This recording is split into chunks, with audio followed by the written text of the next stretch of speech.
So we will start in just a couple of minutes. I know many of our Africana Studies classes are here this afternoon. Thank you for coming, and thank you to your professors for having you come during midterm week. There are some seats on the balcony of the second floor. So for those of you who do not have seats yet, if you use the stairwell and go up to the second level, there's a door that lets you up to the balcony. There are a few seats here and there, also for class for students as well. So feel free to make your way and find a seat, and we'll be with you in a couple minutes. You excited? Yeah! Excellent. All right. Well, the fun will begin in just a couple minutes. Thank you.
All right.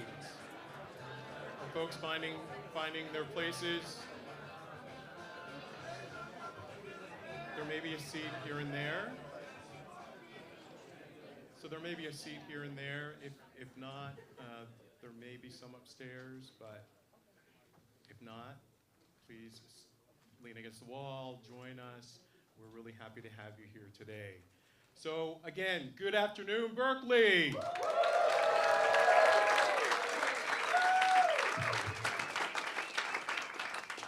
So I am Dr. Mike Mason. I am chair for Africana Studies.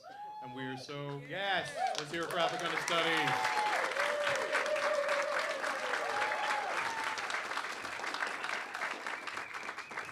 We are the newest department at Berklee. We're about 3 years old. Our division is about 5 years old. But we are moving and shaking and doing lots on campus. So we are so glad to have you in all of our classes as we have gotten started. Our mission through Africana Studies is to share with you the impact of the African diaspora globally on music and all art forms. And so I know that some faculty members have brought their classes, so thank you again for joining us. Thank you, faculty.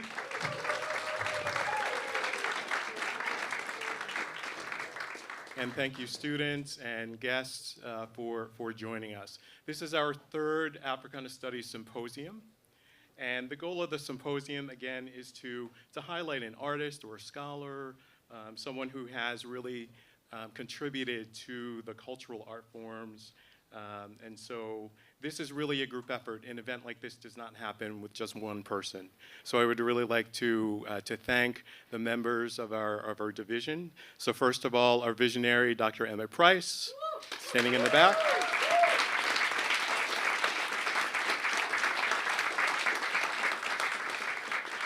Dr. Price is Dean of Africana Studies and began this whole division. Africana Studies, before the division, was in liberal arts and sciences, and so it was a program within that department. But it is now a full academic division, and Dr. Price has really handcrafted and created an amazing vision that we're all living out, and this is part of it. Next is Ms. Tracy Gibbs, who's Director of Programs and Operations.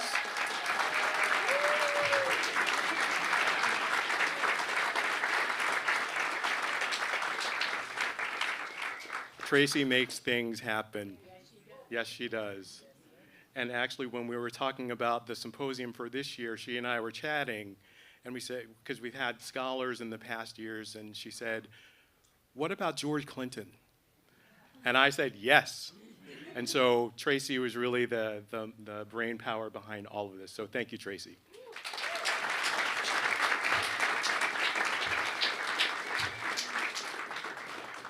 Our project manager in the Africana Studies Department, Lax Indrakaran. Lax is around here somewhere. Lax is somewhere. So Lax is the face of the Africana Studies Department. And then Treasure Webster, who's the manager of the Africana Studies Center in the back.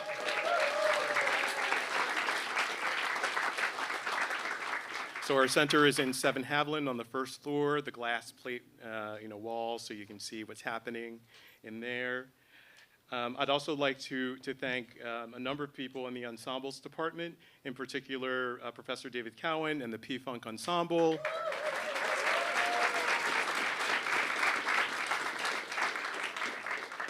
You'll be hearing from them today, and I'd also like to thank the chair and the assistant chairs of the ensemble department as well. They've been great partners to work with. So thank you, Tyrone, for being here.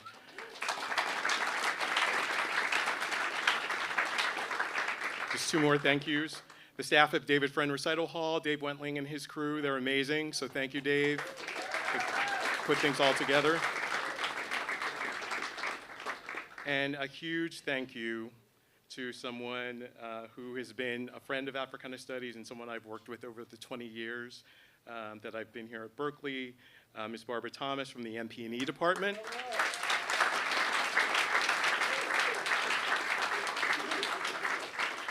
She has been the connective tissue between us and Dr. George Clinton and his group. So Barbara, thank you so much. Thank you, thank you, thank you. All right. So you know who's here today, right? Yes. Who is it? George Clinton. Not just George Clinton, Dr. George Clinton. And let me explain the doctor piece. So back in 2012, when I was in liberal arts, and actually Barbara Thomas was working with us as our program assistant, we brought Dr. George Clinton. He was George Clinton before he came to campus. He and his band, and they put on a huge performance, great concert in the BPC. He also received that evening an honorary doctorate from Berklee College of Music. Yes.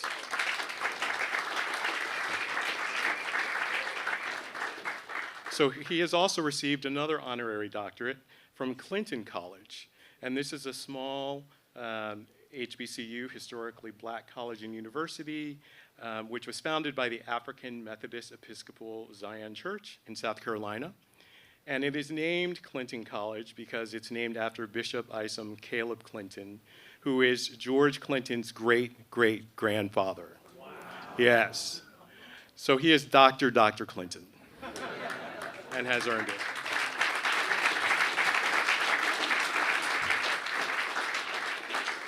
But Dr. Clinton is more well known for his groundbreaking contribution to the genre of funk music. And in our conversation this afternoon, we'll explore his childhood, we'll talk about his career and the various stages of that, the founding of the various bands that he's been part of. We'll talk about Afrofuturism and how that played into his music and culture and his other artistic endeavors as well. And then toward the end of our time, we'll hear from the P-Funk Ensemble. We'll also have a Q&A. Actually, Q&A will happen between my conversation with Dr. Clinton and the ensemble. So let's welcome Dr. George Clinton.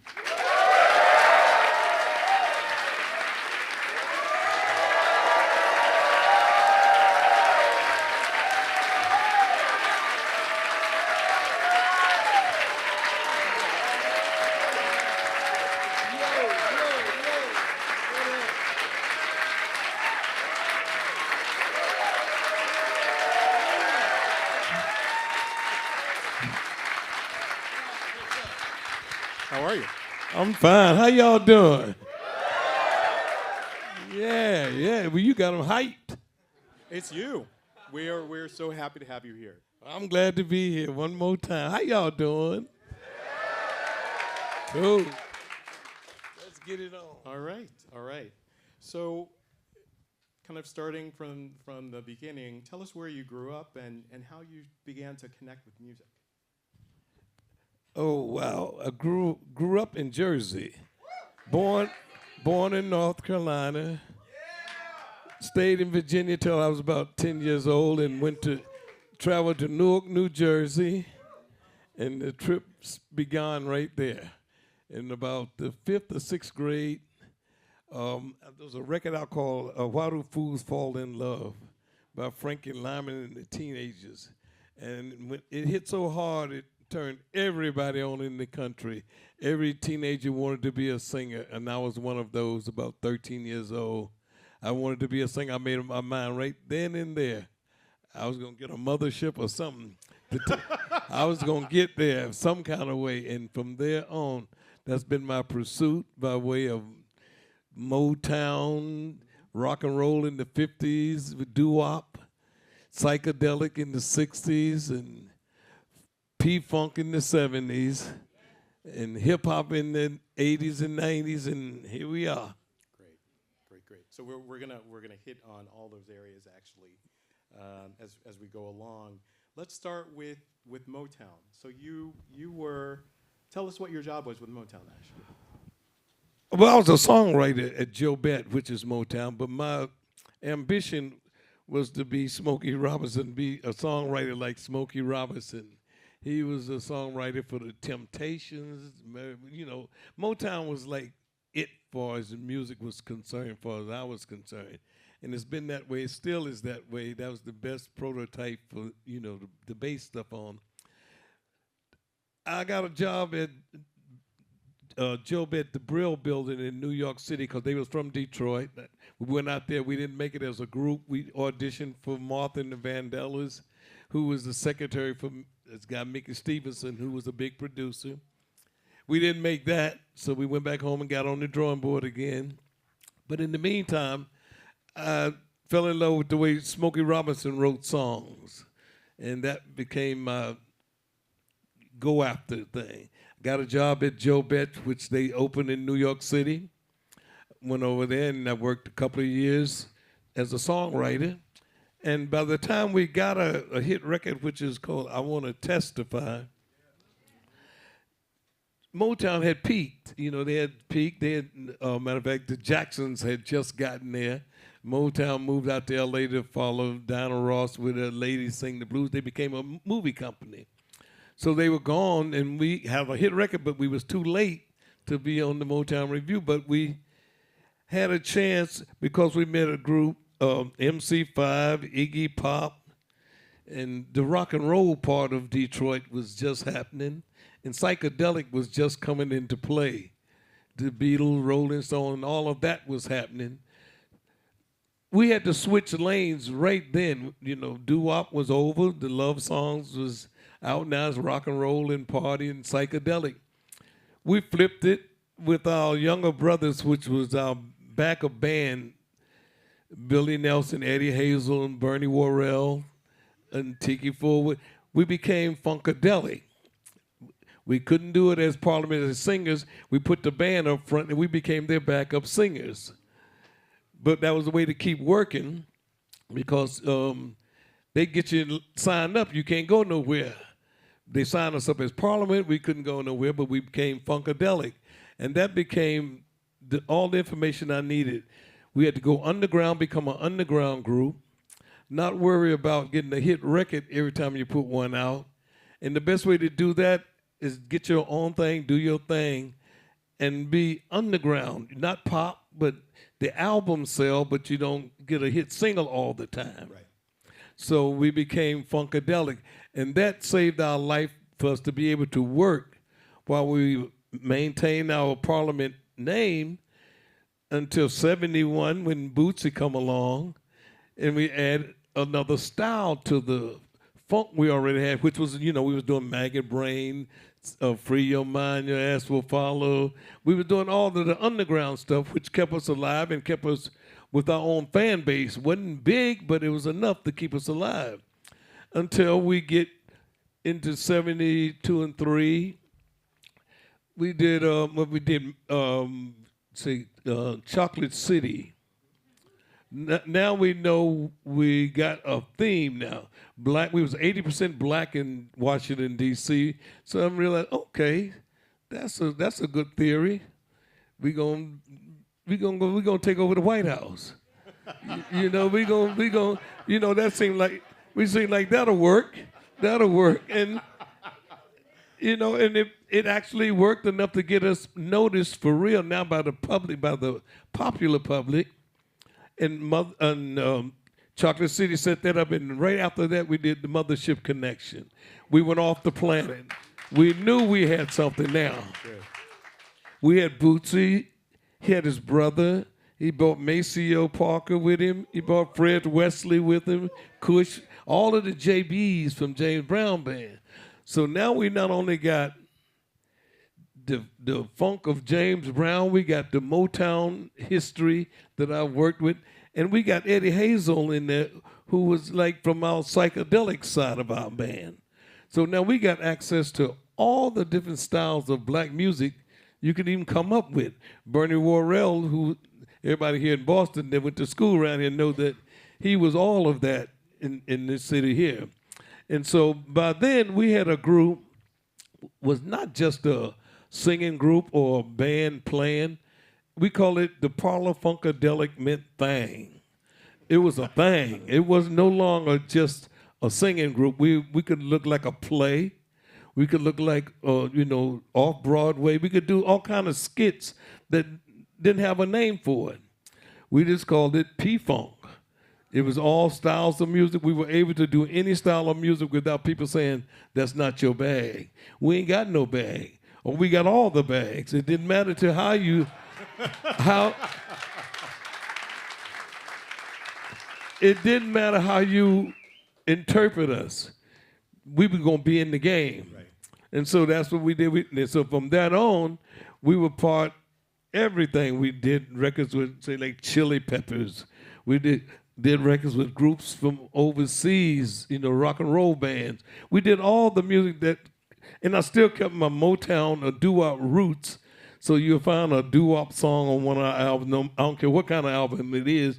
You're going to find some of my roots in there that only I liked. I did it because I wanted to do it. Right.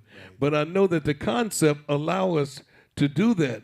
We're free enough to do whatever we want to do, and nobody, that's the last thing you're going to say, it ain't their bag. They're going to say, oh, that's funkadelic. They something to do anything, And it gives us a chance to be heard by people who wouldn't ordinarily listen. And what kept me up on that was the theory that if the music got on my nerve, I know it's the next new music. I know this is, because when you get my age, you're supposed to get out of here. You know what I'm saying? But the best way not to get out of here is pay attention to your kids. The one that get on your nerve with their new music, they're pretty much right. You might not feel it, but if you give them some room, they actually give you room to participate. So by the time hip-hop got around, I knew that theory very well by then. When I saw they were sampling songs, I made a record called Sample Some of Disc and Some of That.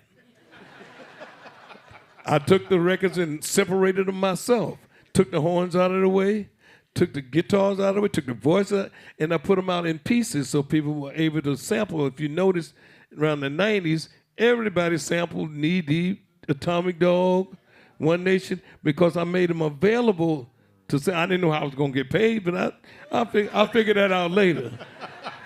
The thing is to stay in the game. Because once you cancel, you're out of here, you're out of here. You need to stay current. You got to stay current. And the best way to do that is follow the one that get on your nerve. They're going to be current. And they're going to be loud. And you pick out the best ones of those. And really, so when Kendrick Lamar showed up, I knew exactly what my orders were.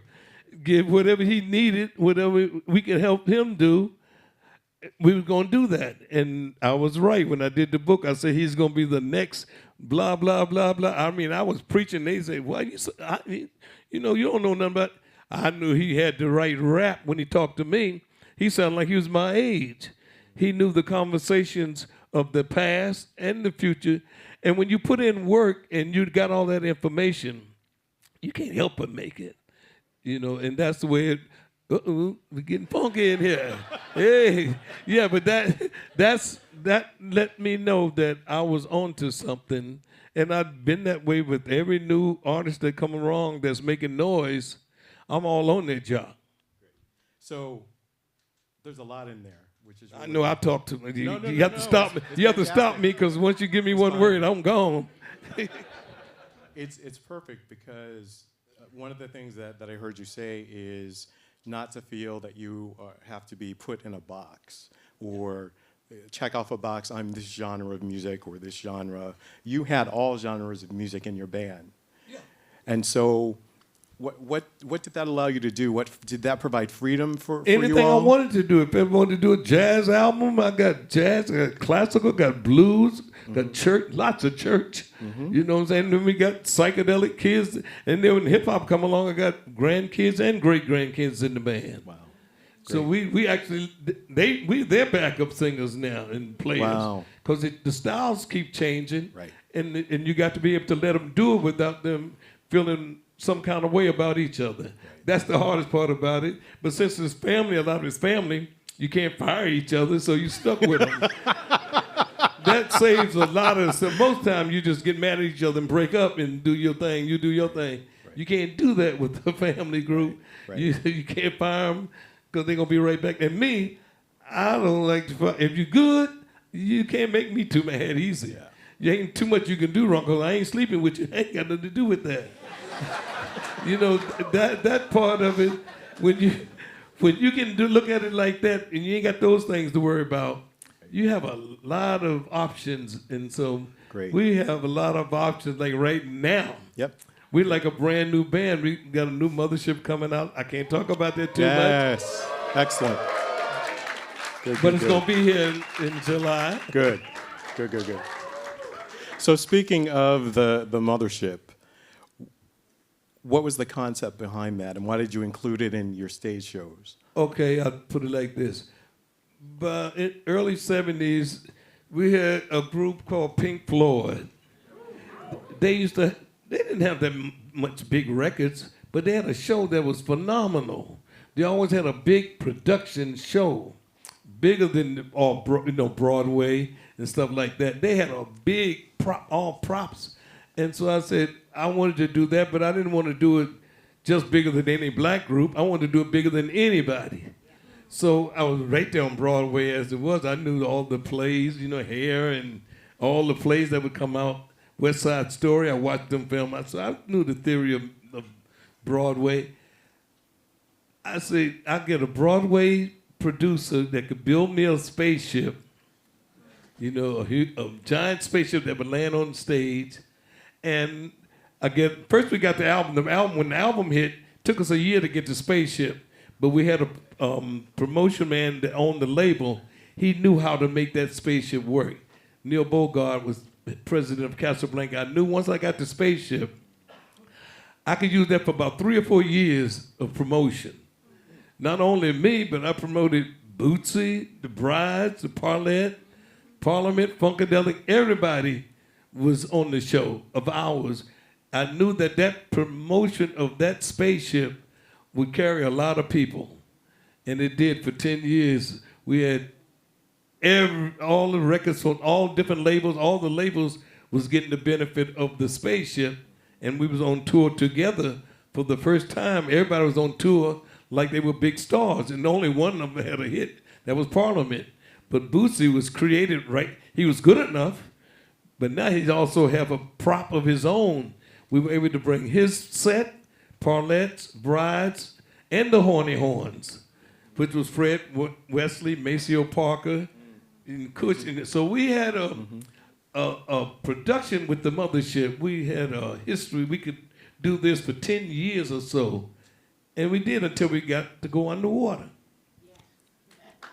Great. And then, so the original mothership is in the African American Museum in Washington, D.C.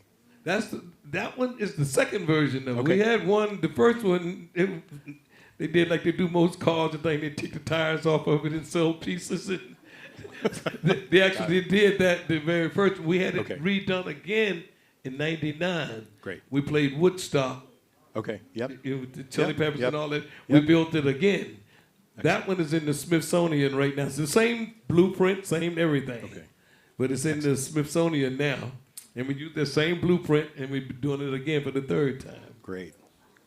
So there's a whole world connected to P-Funk with characters, and tell us a little bit about that. Okay, that's another part of it. People last about 3 or 4 years as an artist. 5 years, you peaking. You're getting old, or you ain't got to hit something where you're getting out of here. With characters, you think of Mickey Mouse, Bugs Bunny, and all them. Every generation have their own version of them. They're wearing the suits and the attire of whatever era it's in. The drip from now is different from what it was in the 50s, but they're still here. Mickey Mouse, all the characters. I figured out the characters live longer in the industry than people do. I ain't got to worry about getting old or all of that stuff that wears off on people after a while. Right. And I created Dr. Funkenstein, Mr. Wiggles, Sir Nose. Bootsy was a character in the beginning. We just told him use your name. He didn't even want to use his name. You're a Bootsy already. You don't need to change.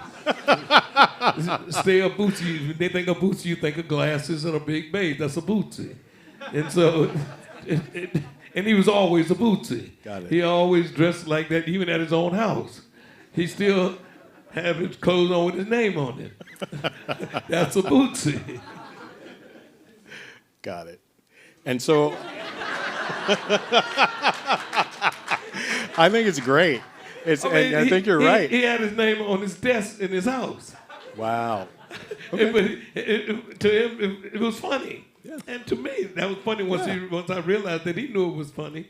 Then it was funny to me. And another element of that world is, or was, and still is probably Afrofuturism.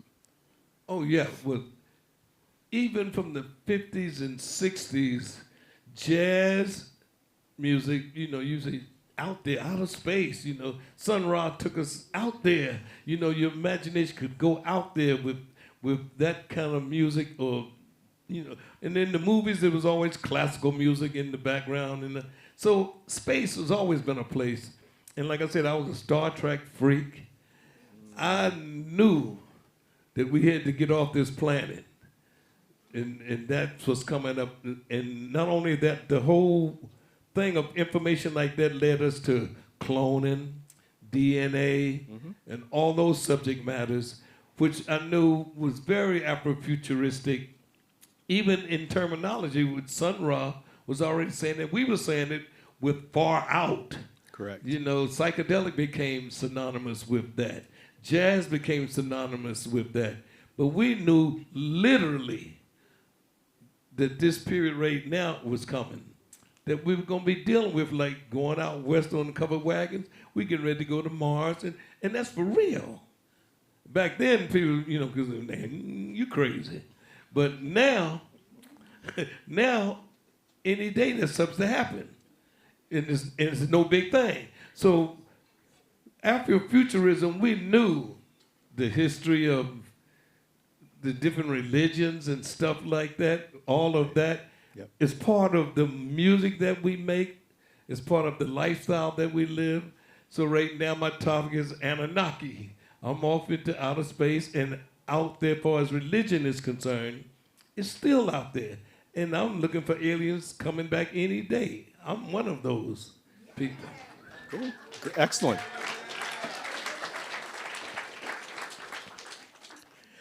So the world and the music that you have created has influenced many, many newer artists. And in particular, we've gone from funk to hip hop and rap music. So could you talk about how that bridge was created and the influence of what you've done influencing those newer genres? Well, like I said, with hip-hop, when I found out they were sampling, that was the theory, that's what it's going to way to make music, I became a part of it. I started making it available. When I realized that's what they needed was samples and things like that, I made that available, and that gave me my intro into being accepted. Got it. And being,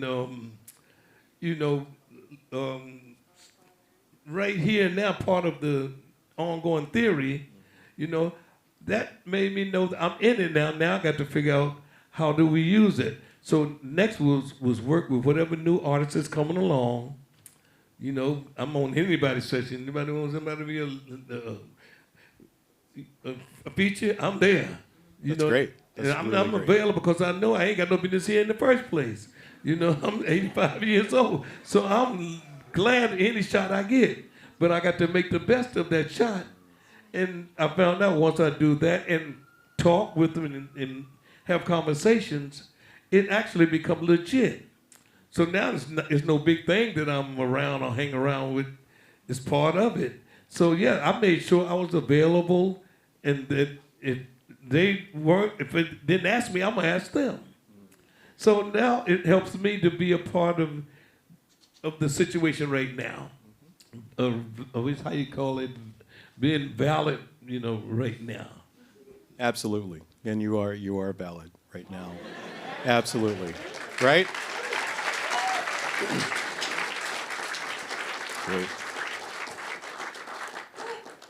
So you work with other artists, but do you also mentor them at all? Well, I don't call them mentoring. I mean, if they sit around and want to hear me talk, I'll talk. That's mentoring. I'll run my mouth, but I don't think of it as that. I actually hear myself talking when I'm talking, and I say something I didn't know I knew. Oh shit! I'm gonna mark that down. Because once I get on the road, it's that barbershop thing again. In the barbershop, you talk shit. Everybody do. So once I get on it, I hear myself like, wow. And, in art, we call it intellectualizing it. You write something, then you got to make an excuse why you did it. What made you do it? And you know that's full of shit. But you got to be, it's got to be interesting. You know, you have to intellectualize it till it feels good. And actually, when I started hearing people talk about art, I'm like, wow, you really mean that? Because they sing it like a song and it becomes real, and you talk it into existence. So when I started intellectualizing, I look at all your faces like, they really listening. And when something come along that I say that makes sense to me, shit, believe me, I'll mark it down too. But in the beginning, you don't know what you're talking, but you give yourself, free your mind, your ass will follow. I can free my mind, and even if it's bullshit, if it's got a good rhythm or a good feel to it, people will dance. And if it ain't nothing all that deep, it'll just be a good time at the worst. Other than that, you might learn something.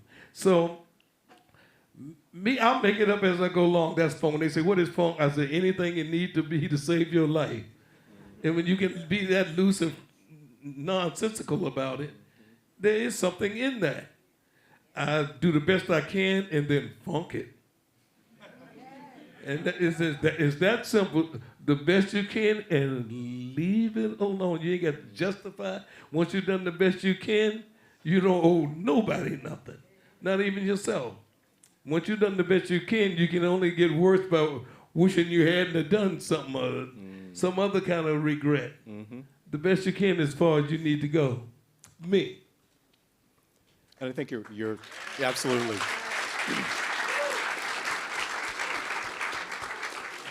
And you're right in that we all should continue to learn, no matter how old we are, no matter what we've done. There's always something new to learn. And that's what we try to share with our students, you know, as faculty and staff and administrators. There are things that we learn all the time as well, and we learn from our students. Oh, okay. So it's a reciprocal, and that is mentoring. That is a form of mentoring. Okay. Absolutely. So you do mentor. So I'm mentoring. You do. Yes, you do. Absolutely. So what advice might you have for our students who are here? You know, they're learning their craft, they're in training. What advice might you have for them as they continue their journey through Berklee and go into the world? All you got, the best you can. All do it. I mean, I can't tell you what, no, nothing like that. But if you're doing the best you can, you put in the work. You can tell the difference in artists that put in work. I mean, you look at Beyonce, Michael Jackson, Prince, Kendrick Lamar. Certain people put in work way past what's necessary. Right. But when you put in that work, it comes back. That's the best they can. That's what they're getting. But put in the work, put it in. I mean, you can't just wish it'll happen, hope it'll happen. You can pray and all that, but put the work in. It really do help. It has a lot. Nobody can give you the answer for all times, but they can give you the answer for what they do. And like I said, the best you can is all you can offer. Put in the work, and much of the work you put in, you can almost equate it with how much you get back. So we should continue to put in the work even though it ain't happening, even when it ain't happening. Yep, exactly. Yeah, put it in, I mean, past, you know, it happened. To me, it's happening if I got up that day. If I woke up that day and get up and do something, the work has been put in. That's right. You know? So I'm thankful for whatever part I get back. Right. You know, I ain't crazy, but I do know that when you put that work in, no matter how you put it in, it usually pay off. So no matter how tired we get, how frustrated we get, we should always keep trying. It gives you energy to know you tried. I mean, you actually get I didn't think I could do that day. Right. I actually did that. It right. Get some work done, and after a while, I can actually pat myself on the shoulder. I know this is gonna work. They ain't gonna expect me to do this, but I've been doing this for a month now, and ain't nobody knew I was doing it. And I'll play back what I was doing. When did you do that? when Right. you thought I wasn't doing nothing. That's when I did that. But and I'm happy with, I got an ego. So I can make that motherfucker smile, I'm cool. But I know that ain't the end of it. Like I say, I can tell myself, you great, you the baddest one, but I do it in the bathroom. So I can flush the toilet when I leave and leave that shit in there. Come out and like I ain't did nothing. I'm starting fresh. I know what I've done. I know all the good. But if I do deal with them all the time, it gets in the way of me doing something new. I can sit up there and go all day long looking at videos on YouTube. Wow, y'all did blah, blah. But it's going to get in the way of me doing it tomorrow. That's right. I need time to go ahead and do it tomorrow, not look at myself. I can do that when I ain't got nothing else to do. And I don't feel like that right now. I feel like I need something else to do. And when I see somebody like a Kendrick Lamar or Eminem, I mean like, man, why didn't I do that? Shit, let me go back in the drawing board. I ain't too old to try. You know what I'm saying? Yeah. I still let people influence me when they're doing something great. I missed them. Let me figure out how the hell he get that and I didn't. You have to look at it like that. Otherwise, it's you in your own way. When it bothers you to the point that you can't do nothing or you wish it, no, I'm the other way. You doing something slick and new, you provoke me. I'm going to the drawing board. And when you see me again, I'm going to have something new. Great. So you still get inspired by other people? I still get inspired. I let myself get inspired. I hope I get inspired. Fantastic. So we're going to have Q&A in just a little bit, so feel free to prepare your questions. I just have a couple more questions for Dr. Clinton. It's true. You've earned it. DD. You've earned it. DD Clinton. So as part of Africana Studies, we host a large hip-hop concert in November. And connected to that, we also have a Hip-Hop Hall of Fame. And so this past November, one of our honorees was Rakim. Yeah, that's my man. And so there's a video clip or a YouTube clip of you interacting with Rakim. You're on a panel. Could you talk a little bit about that? What was that? Hip Hop Awards. They get Hip Hop Awards, right? Yeah. Hip Hop Honors. Okay, yeah. They call me and ask me Nas and Scarface and oh yeah, you guys are in there now. Just that long. Now you guys on top. So when I got there, and somebody asked me to do Father the Leader, Rakim's Father. He's been my favorite like hip hop rapper since it started. I mean, he set the standards right from the beginning. There's been a lot of great ones I love, but as far as the theory of not even gangster rap, you don't even want a gangster with him. He can beat your ass without even cursing. That's not even fair. You feel cursed out without him even saying a bad word. He's that good with dialogue and language. Yep. So that he was my favorite right from the get-go. And when they asked me to do that and I knew he was in there, I was a little reluctant to do it. But then when I started it, he popped up from behind me. I'm looking for him out in the audience. But he pops up from behind me and started doing it with me. I felt really good. I felt like that. Because he is the standard. He is the standard as far as I'm concerned of that. And for him to actually hear me actually do that, I wouldn't dare get up there and call myself rapping with nobody. But I know I can appreciate it. I know what to appreciate. And his was that level that you have to give it up. I don't know who said God rapper, but it's like that. He do it like that. Great. Thank you for sharing that. So you are a musical artist, but you also, and I don't know who here knows this, but you are also a visual artist. Yeah, that was luck. That's our album covers always had interesting art on it. Pedro Bell, Overton Lord, Ron Lewis. They always made the album covers very interesting and always valued that in our music, the story being told visually and sonically. And I used to do a dog as a autograph. When people ask me for an autograph, I draw 2 eyes and a nose and a couple of ears. Over the years, and we've been around here a long enough time that 20, 30 years later, people would show up with the dog. You signed this for me, blah, blah, blah, blah. And I did that before I actually did Atomic Dog. Wow. I was doing that signature. So people were saying, you know, Art, you know, would you draw a dog on me for my autograph? 'Cause I did it as autograph. And of course, when we were not working, especially during the pandemic, when that came around and nobody could go anywhere, and people had started asking me, could they pay me to do a dog on the record? Pay me to do it. And then somebody bought a painting for me for $20,000 in Japan. Oh, I had an instant habit. I went home and bought every canvas in the city. We had, and now because we got, you know, I knew we was gonna be down for a while, so I got a bright idea. I'm gonna get me an art manager, and I call it pandemic art, and run out of canvas in town. So my wife went and bought me a bunch of little bird houses.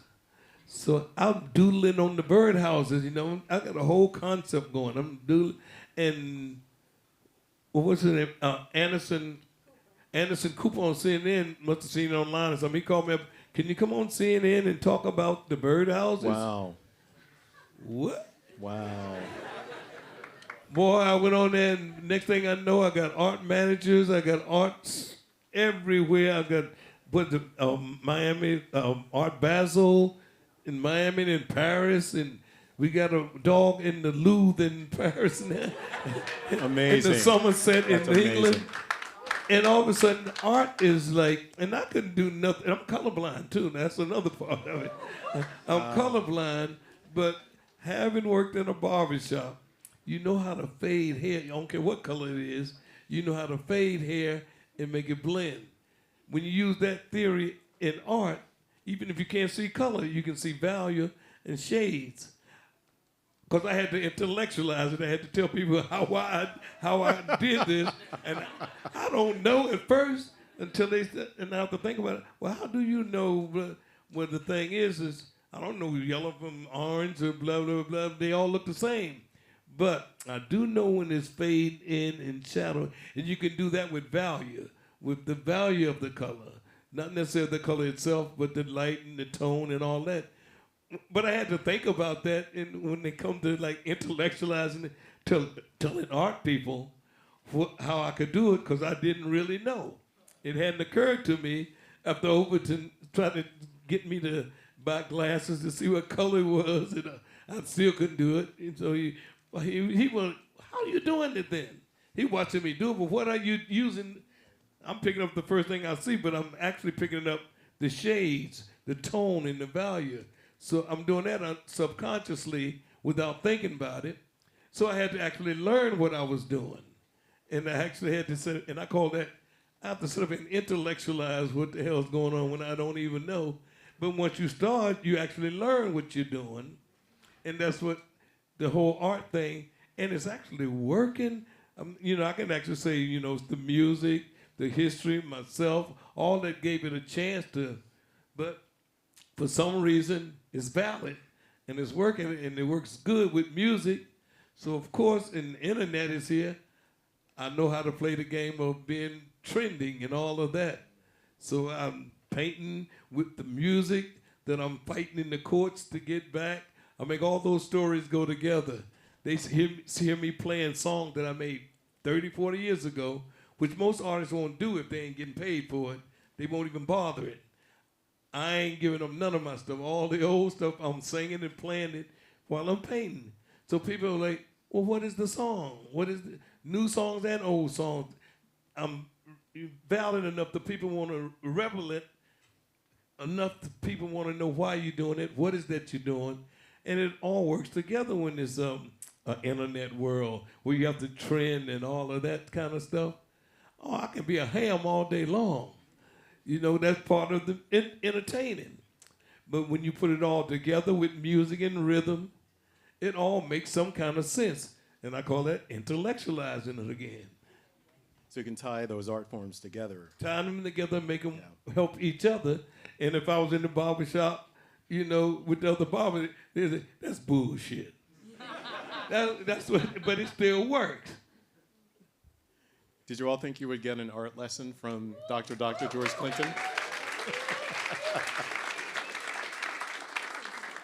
Great. So why don't we turn up the house lights a little bit? And I know that there are microphones on either side of the hall. If you have a question, please step up to the microphone and ask your question. Thank you. I'll give it this back. Is it on? Hi, how's it going? My name's Jake. You got it. Also from Jersey, by the way. What part? Northern Jersey, Bergen County. Oh, Passaic, Patterson, all that stuff? A little north of Patterson, more closer to the George Washington Bridge. Fort Lee. Yeah. Yeah, hell yeah, man. You know I know Jersey, brother. Hell yeah.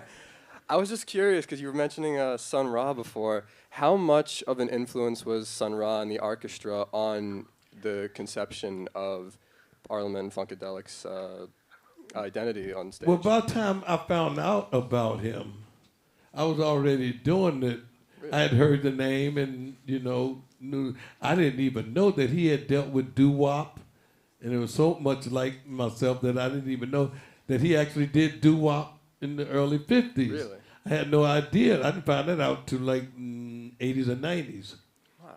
You know, but I did know that we had got compared a lot. You know, we got compared a lot in that he was into space. I always thought of Jimi Hendrix as being like that, out of this world, off the planet. Yeah, man. You know, I mean, look at that music like that.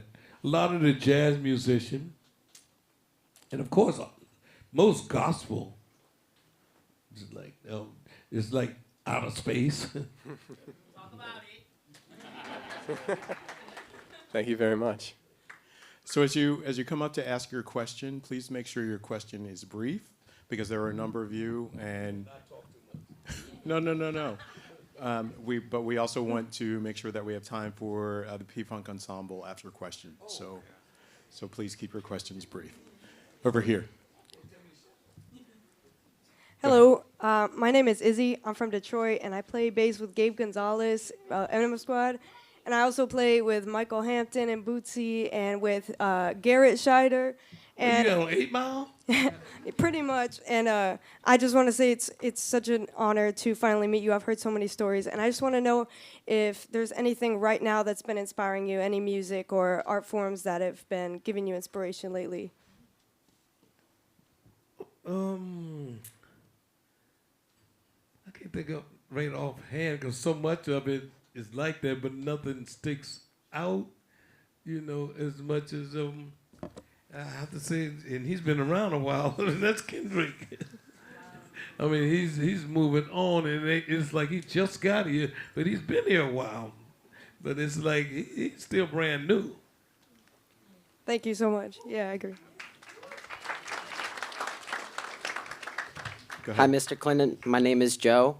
Alongside you, one of my biggest musical inspirations was Sly, and I was just wondering if you have, from like back in the day when you went on tour with him and when you got to work with him, if you have any wisdom or key takeaways that you have from your time working. Wow, that's my boy. We have a whole bunch of them. I started talking about all the things we did together and had fun. Yeah, no. Yeah, it's like that. He was all of that to me. I'm going to leave it right there. Thank you, sir. Yes. Hello. My name is Enrique. I'm from New York. And I just have a question about Bootsy. So Bootsy said that funk is taking something or taking nothing and making something. If you have any thoughts on that or any words that Bootsy has said to you that you carried through your life. Yeah. Well, I'm going to say, Bootsy came to us, he told us one thing, that, you know, being with James Brown, and James Brown had enough hit records that you wonder why all of them worked. He said, they're on the one. Yeah. I know you heard him talk about the one. Well, that was probably the most valuable thing that he brought us. His plan was enough. Yeah. But the theory of starting on that every time, people didn't get that until they started getting drum machines. Once they got drum machines, you program it, it did never miss. People are hard to keep them on the one. They don't necessarily, when they want to do something different every time they come around. But once people got to understand what the one mean, Bootsy made that clear to us. All right. That's awesome. Thank you. Howdy, my name is Kai. I'm a double major in MPNE and EPD here. But the question I have is, like, I started looking at success kind of like a rocket taking off into orbit. It kind of needs to shed some of its weight to really break free from the stratosphere. And for you in your career, what were some of the sacrifices you've had to make in order to kind of, at least with the analogy with this rocket, like shed into space? You say, what did I have to give up to do that? Like, what did you have to sacrifice to, like, get the success that you have now? I don't call it sacrificing, because I was willing to give everything to get to that point, that have that momentum to break gravity, to get out of here. I think probably, I don't look at it as giving up nothing, but I definitely invested all of my time in making sure that the band, no matter we had too many people in the band, I would never let them fire nobody. I always kept it that size, because I knew once we got going, it would be much more fun if all of us made it together. Whether we was mad, happy, or whatever, that we all got there together. So I think I probably could have got it done quicker, maybe, but not as probably as good for me if I'd had less people. But I kept everybody that we started with, so I don't call it giving up nothing. It was just investment.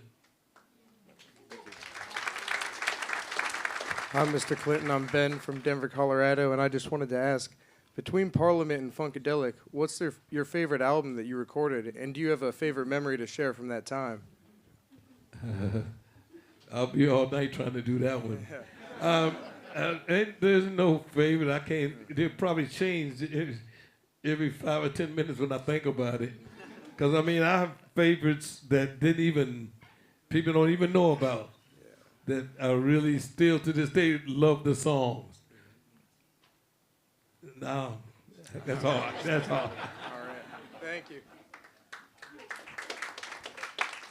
How you doing? My name is Jordan. I just wanted to ask, did you always have this boldness and confidence that you have right now? Or What's that? Did you always have like the boldness and confidence that you have right now? Hell no. only that I'm at this point where y'all sit here and listen at me, and I can feel comfortable. No, I never felt this relaxed. This is like one of the first that I feel that I might have something that somebody might want to hear. Otherwise, I always thought I was bullshitting. And I could do it with a good groove. But no, I've actually learned stuff myself that it actually do mean something somewhere. I have to go back and re-study myself. Thank you. Hi, Mr. Clinton. My name is Gracie, and I'm from Michigan, and I'm super inspired by your work, specifically kind of how it's developed over from where it started and where we are now. And I was wondering if maybe you could talk a bit about how you're staying true to your artistic sound and vision when you're traveling through so many different musical genres. Staying true to it? Yeah, just like what you're releasing is wow, this really feels like me. I got the feeling, once I got the feeling comfortable at what I was doing and felt that it was working, even when it didn't work, I know that if you stay in the groove, in a pocket long enough, it'll hypnotize you and everybody else will see what you see. And I've always been able to convince myself that I felt good what I was doing and I'm doing the best I can. I kind of much leave it there. Like I said, do the best you can and then funk it. I really lean into doing the best I can, and I have to make sure that I've done the best I can, that I didn't stop nowhere. And once I know that, I'm pretty comfortable with what I was doing. Pretty much know that it's just a matter of time that it'll work. Yeah, for sure. Thank you so much. Thank you. Hi, Dr. Clinton. My name is Kevin. I come from Florida. I'm Cuban myself. I love computer games. It's actually my introduction to you. And just a question from that. The dog, wibby yo, wibby yay. How did you go about sampling that, and how did you go about collecting money from that? Was it more of a performance rights? You mean sampling, somebody else sampling it? Yes. Yeah. Well, we didn't know what it was going to entail when we did it. I just knew I didn't want it to be one of those K-tail packages where you don't get nothing from it. You know, I knew when hip-hop came along, I'll be able to find my way into whatever's going on because they playing it on the radio. And it's a sample, and I like it, and I'm still around being relevant. You know what I'm saying? Once that happened, I just have to figure out how to get paid for it. I'm still figuring that out. But I feel better that I'm getting it now, that, that we're at this point. I could have did like a lot of people say, you can't sample it and da-da-da. But it wouldn't have helped. We're valid now because that whole generation of hip-hop became synonymous with P-Funk and James Brown. So I made sure that they was able to get the sample. We'll figure out how to get paid later. I wasn't getting paid anyway before that. So I might as well add this on to that and get paid for all of it when I do. And that's where I feel about it now. And I feel happy that I did that. I'm comfortable. Yeah. Well, thank you. Thank you. It means a lot. Seriously. Hi. It's very nice to meet you, Dr. Clinton. And my name is Mia McIntosh, and I'm a vocalist. And I was just curious. You mentioned earlier that the song "Why Do Fools Fall in Love" made you want to become a singer. I'm really curious. What was it about the song that drew you to a singing career? I think it was more about he was my age, 13. Like when the Jacksons came out and Michael was all of that. I was at that age to where I could appreciate it. And at that time, doo-wop, all the ghetto urban places had singing on the corners under the streetlights in the evening. Everybody was singing love songs, and that was the thing in the 50s. So him coming along at 13 doing that, looking like a grown man, and I didn't know that's what it was, but he turned everybody on. Everybody had a Frankie Lyman on their block. In Jersey, New York, and Philadelphia, everywhere, that's what was going on. So just him doing that and that it could be done turned a lot of us on. And I was one of those ones that wouldn't give up. Thank you very much. Great to meet you. Hi, Doctor. My name's Billy. I'm from... my name's Billy from Chicago, Illinois. I wanted to ask, from people that inspire you, who you still wanted to or want to collab with.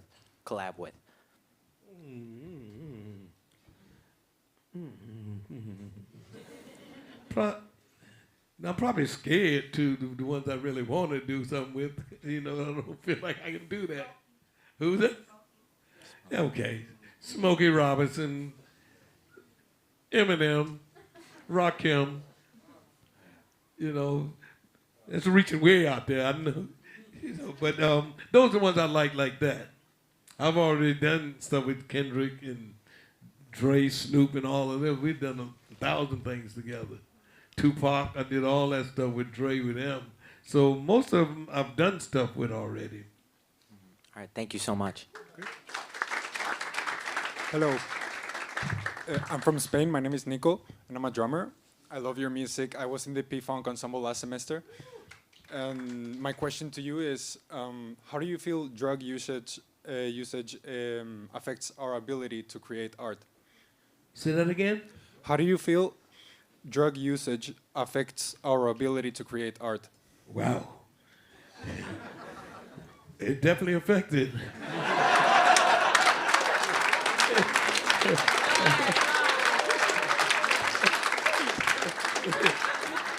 I'm going to have to ask AI that. I really don't know. I mean, one way or the other. I mean, it's good and bad. I mean, I know some people that really get down when they're out there, but you're out there. So I don't know that one. I ain't gonna mess with that. Because the thing is, they say, if you remember, you wasn't there. So, Thank you.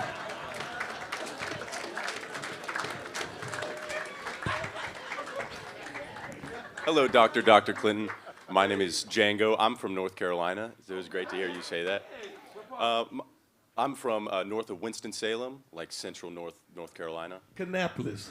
Oh, wonderful. Well, sorry, I have to keep it brief.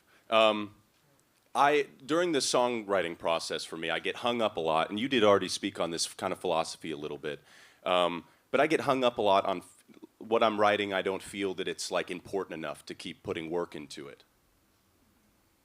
And I was wondering just if you have any more words of wisdom of working past that and just feeling comfortable sharing the art that you're creating as long as you're doing your best. Wow. I know what you mean, but I don't get that feeling no more. I used to get that feeling now. I'll just call AI up and say, what am I trying to say? I mean, I ain't got no problem with that. Like I say, I'm a star tracker. I've been talking to computers a long time. So, but what I mean that's personal. You know, and I know what you're saying, but I don't know the answer to that how to get past that for you. I know what I change subject matters or get another subject I can talk about that I feel less inhibited about. But if it's that kind of personal that you feel hung up on it, get a co-writer with you that helps you get past that. Whatever you can think of that'll get you past that, do the best you can. And then funk it. Okay. Thank you very much. Hello. It's a blessing to share energy with you here. I'm from Bulgaria, and my question is, have you had doubts? And if you have, during your career and when you were still making it, and how did you fight those fears, if you had any? You seem like you didn't have fear, but Doubts? you're human. Doubts, fear. No, but there was no, I've always said there ain't no possibility that I can't do this. I can't. I mean, I need to count that one out. No, I mean, I get mad. No, that ain't gonna accept that. I'm gonna find a way. I will put in work doing that. That's the answer. It takes a lot for me to just say funk it and leave it like that. I'm gonna do the best I can, but when I get the doubt part, nah. Thank you so much.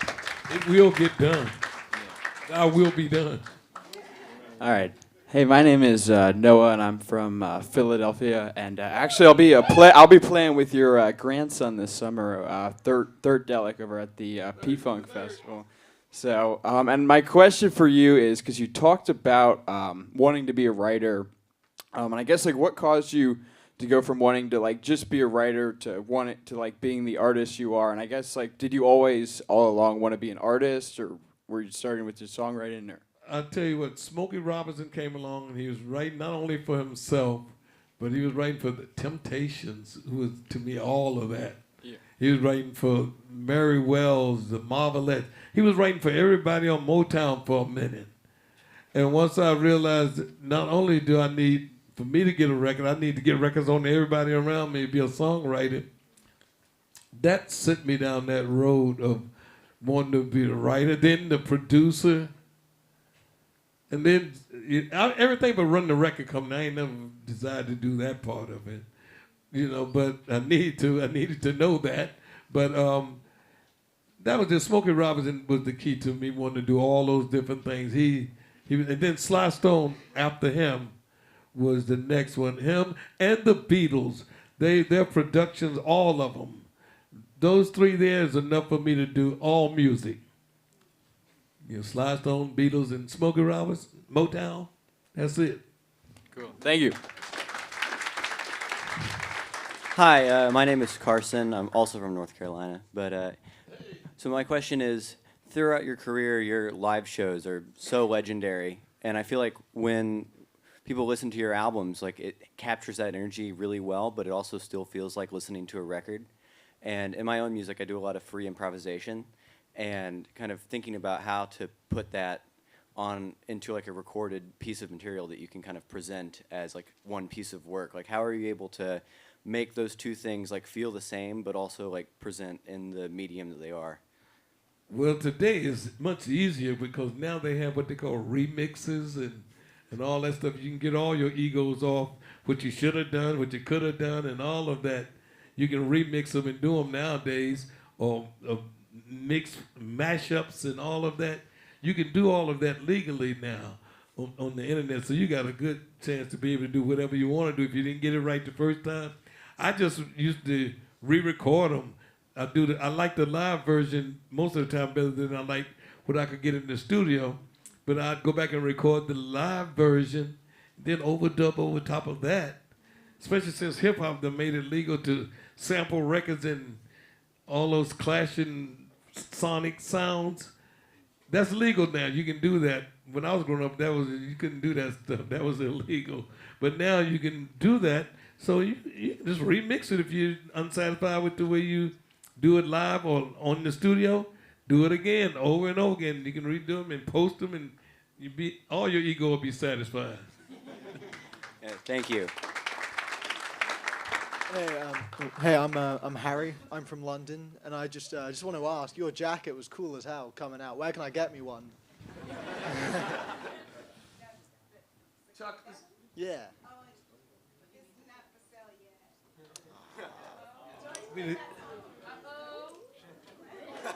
Yeah, we'll probably sell it later. Yeah, thanks so much, man.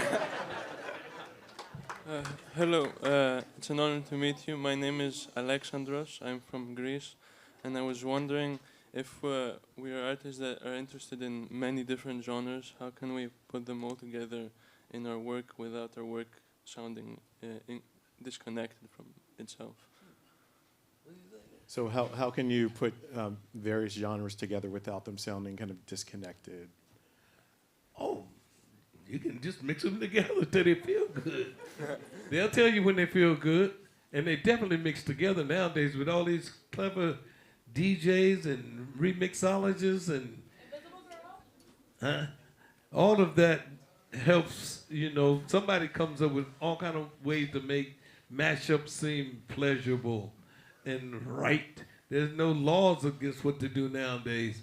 And again, I'm gonna tell you, AI give you an answer to it real quick if you ask it. It'll put them together for you, and believe me, you like them. Thank you very much. So everyone's doing well with your brief questions. So the folks who are in line, we're gonna finish with you all, and then we'll move on to the next part. Hello, my name is Jonah. I'm from San Francisco, California. I wanted to ask you, as an artist myself, how do you feel about the struggle to kind of maintain a coherent and unique artistic identity while also giving yourself the freedom to like do different things and totally pivot left field if you want to? You mean and be coherent? Yeah, or to like, have your own sound, like your own corner. Oh, your own sound. Yeah. Just be true to what it is you want and be willing to take the time that if it takes longer than you expected for it to work, be willing to give up that time. Take that time and do it. Sure. You can do it. It can be done. You're still young. Sometimes it takes a long time. Thank you. Good afternoon, Dr. Clinton. I have a question regarding, you were talking about how characters last longer than artists like individually. How did you come up with some of the characters? Oh, I'll tell you, let me put Dr. Funkenstein, probably. We had a bus driver who said, you work just like a precision doctor. He said, you just operate on these people. And, he was talking about the mothership and all that. And he just said, you should be Dr. Funkenstein. No apparent, no reason. But once he said it, it was a good theme to work on, so I became Dr. Funkenstein, dealing with DNA and cloning. And that wasn't a subject people talked about at the time. People didn't really hear about DNA until the OJ trial. Before that, only thing you heard was Dr. Moreau. That was, Dr. Frankenstein, But once I had to start to intellectualizing Dr. Funkenstein and the Cernos and the clones, I had to go read up on cloning, and once I did that and found out that it was real, I thought it was, some BS at first. But once I found out that it was real and that it was a theory that it was really possible, it took a minute before OJ trial came out and we saw how relevant it was. And DNA has been a subject matter from then on, like it's been there all the time. And we hadn't heard of it until 76 or 77. We hadn't heard of especially cloning animals and people. Dolly came out right behind when I put the record out, Dr. Funkenstein. Dolly, the sheep, got cloned about 6 months later, and then I really realized I was onto something and that it sounded like I knew what I was talking about. I had to hurry up and go read up on it, so when people started asking me about it, that I knew what I was, there wasn't no internet, so I couldn't go Google it. I had to literally go. I never went to the library looking for nothing. I went to the library and they told me the only book you can find is Chariot of the Gods and Isle of Dr. Moreau. And once I got those and saw that it was really a theory and a possibility, I was off like I knew what I was talking about. And I became the doctor of cloning and all that other stuff, and I didn't know what the hell I was talking about. Thank you so much. Yo, what's up? I'm Sam. I'm from Cali. This is kind of like a segue in from your last question. Also, it's just an honor to be in a room like the Double Doc. Is legendary. But see, it's getting hip already. The Double Doc, the Double D. For sure, for sure. But you briefly mentioned the Anunnaki, and I just wanted to ask, like, your personal experience, how like spiritual and occult stuff has impacted your music and like the industry at large. Well, it's impacting it more now than it was before, because I realized that what I was talking about with the cloning and all of that was so tied in with what I'm hearing about and reading about with Anunnaki and all of that, that it's like, I knew back then that I didn't. I'm telling you, I didn't know back maybe then. like intuitively. But it actually come together now that it makes sense what I was saying was wherever I got it from, something was talking to me. And I ain't wanting to be out there like ooga booga and everything, but I feel like what you're saying, the Anunnaki has been interesting me lately because it was so much like what I was saying that I'm off into that really now more than I was before, because it seemed practical, not just the theory. It seemed like it actually have something to do with something. For sure. Thank you. So we have about 8 minutes left for questions, so please keep them brief. Hi, my name is Jackson. Thank you so much for being here today, first of all. It's an honor to speak with you. But my question is, I would love to know what you learned leading Parliament that helped you launch Funkadelic, which obviously was such a larger group. That you couldn't make it with one bag, being in one bag and trying to get a hit record every time you come out. That's system. So they made everybody get in bags so they could put this on that station, this on that station, this on that station. They manipulated like that. But whenever you just be able to make music the way you feel it, that's a lot of more freedom. I learned that with Parliament after we got testified. I did not want to wait another 20 years to try to get a single that get on radio might get played.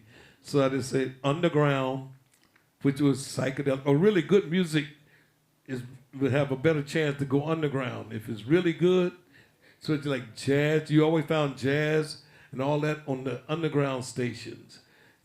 All the jazz stations was FM before FM was pop. Gospel was like that. Classical was like that.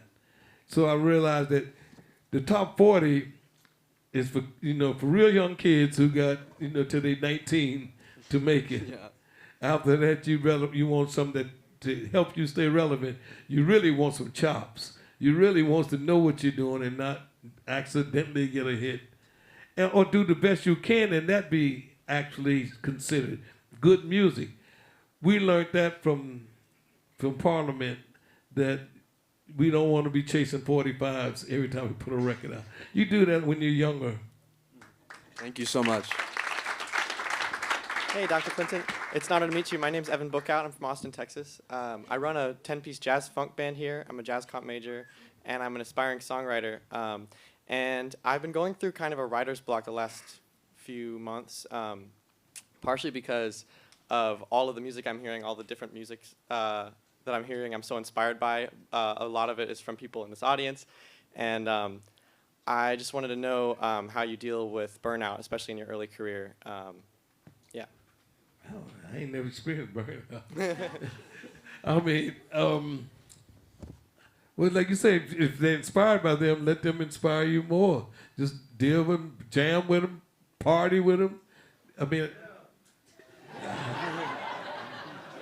somebody say, oh, yeah. No, I mean, I don't, how old are you? 21. Oh, yeah, you got time. You just get started. No, you cool.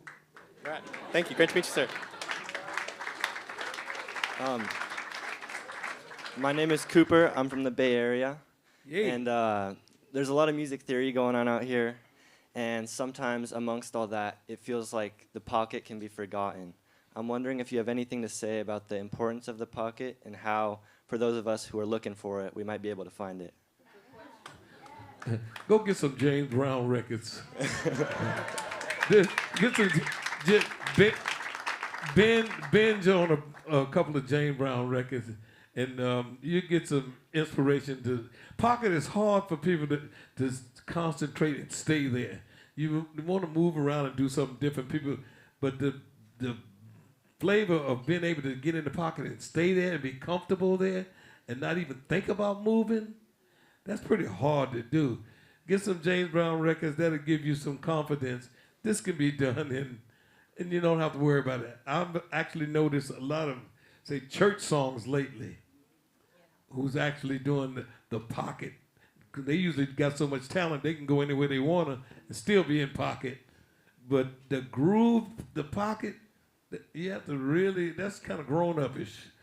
You learn to do that. You learn to stay there without every turnaround you want to go somewhere. You know, get some James Brown, that'll do it. Thank you. Hi, my name is Zeke, and I'm from Chicago. And I have a question around a story I heard from Dennis Chambers a while back about a night you were on stage, and part of his drum set became tangled up in the mothership and was subsequently lifted into the air. And I was curious if you remember that moment or if you have any other moments that might come to mind. Oh, no, I remember that moment. Those kind of things are funny to me because it's like, how do you dance your way out of this? And the audience ain't got nothing to do with it. So you can't, you can't cry, so you got to just keep playing, and he did it. He played while it was going and kept the groove. Now, he's right. Thank you. Hello. Hello, Dr. Clinton. I'm Jose. I'm from Mexico. Big fan. I just wanted to ask, playing with different groups, managing like different groups, defining and continually redefining a look, producing. How do you manage all these different facets of being an artist? Like, is there any advice you would give to that? Be open to what's relevant, and when it changes, be open and ready to accept. If you can't change it, accept what it is and go after it. Just be open to all of, because it changes on you in a minute. It'll change on you without you even noticing that it's changing. But be ready for it. Wherever it go, be right there ready to get it. All right. Thank you. Hello. Oh, my Our final question. Hello, Dr. Clinton. My name is Regina from Vancouver, Canada. And my question is, what do you think about AI in the music industry right now, and how should artists look at AI? I mean, this is what it is. It's here and it's going to be here. I ain't necessarily into making AI music itself. I will do AI with writing and conceptual and things, but it's going to be here. So you got to make the computer learn how to dance. You know, the computer ain't had no sex. The computer ain't never had his heart broken. Ain't never had those things, which will lead to our kind of music. But something will, it's going to be here, put it that way. It's going to be here, and we're going to have to learn to dance and cope and actually be what we've always been. I mean, I'm not scared of it, but I'm mad that love songs are not here no more. That dancing close and all of that is not here, but it's not here for now. Probably come back someday. So until the computer get his heart broken and all that, Thank you know, we'll come up with something. Thank you so much.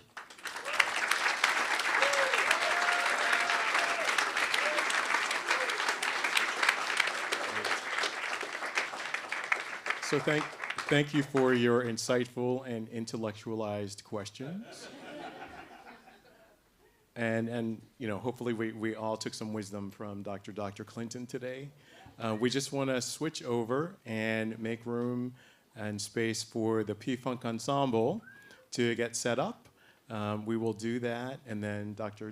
Clinton and I will come back and we will close out. All right? Sound good? Thank you.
Check one, Mother check two, Earth checking is the mic, pregnant check, for the third check. time.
going to give you what you're here for. I've got the means to take you Put your hands there. together, everybody. I'm not gonna here give you to what kill you're you here for. softly, but I promise to be good to your ear. Put your hands together, come on, stomp your feet. Hey. Put your hands together, come on, stomp your feet. Oh. Put your hands together, come on, get it beat. There's a good time waiting for you. Come on, let's get free. Bash in your brain like silly pussy, leaving you in a better frame of mind. Drowning out the voices that bug you, but I promise to be good to your ear. Come on, stomp your feet. Hey. Put your hands together. Come on, stomp your feet. Oh Lord, put your hands together. Come on, get in me. Come on, take me right. Come on, let's get free.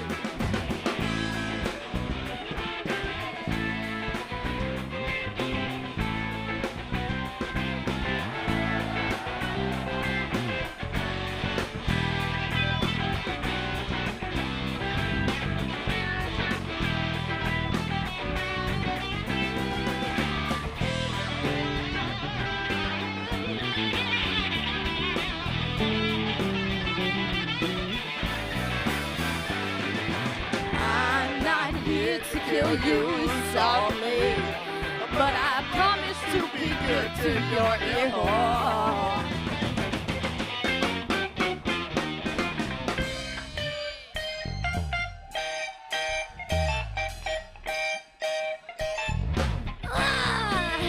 I lay me down to sleep.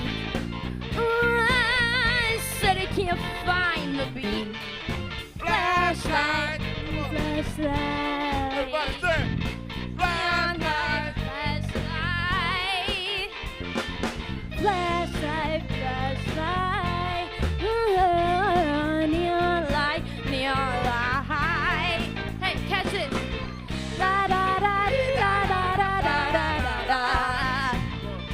Oh yeah. Everybody say, flashlight. Flashlight, flashlight.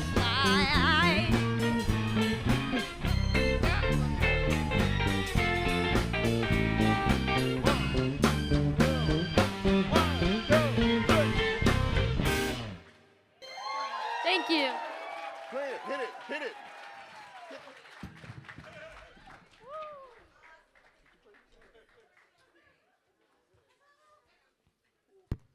P-Funk, y'all.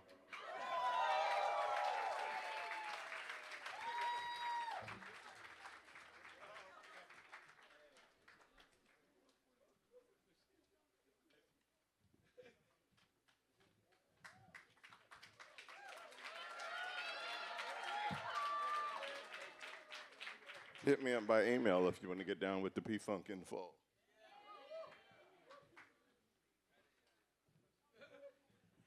So let's hear it again for the P-Funk Ensemble.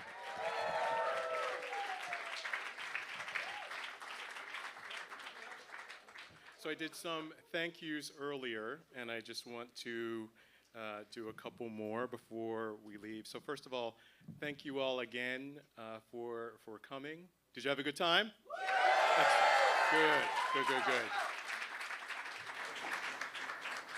And I also want to thank two folks from Dr. Clinton's camp, Mr. Barry Epperson, who is business manager. So Barry, coming up.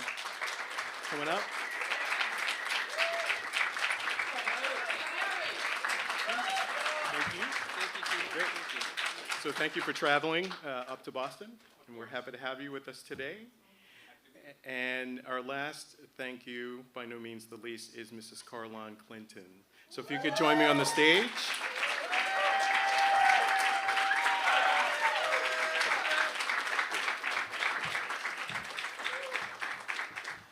So Dr. and Mrs. Clinton.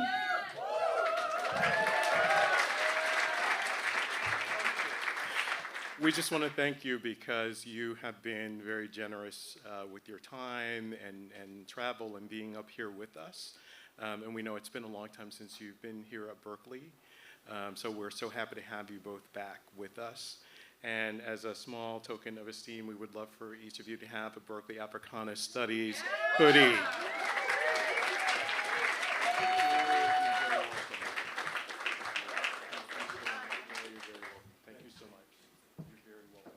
So thank you so much for coming. Thank you again, Dr. Clinton.